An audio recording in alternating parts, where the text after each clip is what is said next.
అడుగుతున్నాను అధ్యక్ష, మీరు అన్నారు మా మీద ఆరోపణ చేశారు మీ బడ్జెట్ స్పీచ్ లో. నేను అడుగుతున్నా, 15 నెలల కాంగ్రెస్ పాలనలో ఒక్క రూపాయి ఫీజు రియంబర్స్మెంట్ విడుదల చేశారా?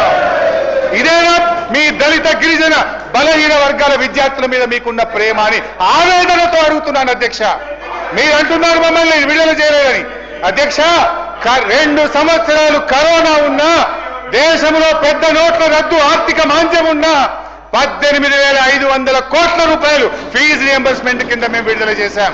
18,500 కోట్లు వరుసగా ప్రతి సంవత్సరం ఫీజు రియంబర్స్మెంట్ విడుదల చేశాం.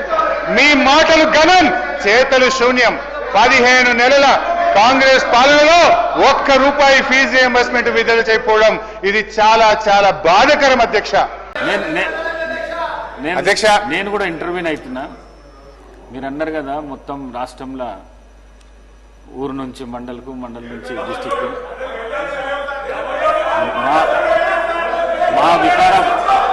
మా వికారాబాద్ జిల్లా లోపట రోడ్లు లేక పిల్లనిచ్చే పరిస్థితి లేదు.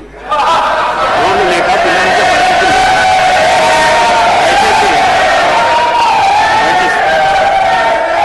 అధ్యక్ష, ఇది పాత మండలాలన్నిటి కూడా డబుల్ రోడ్లు అయినాయి. నేను ఛాలెంజ్ అధ్యక్ష రాజీనామా చేస్తాను.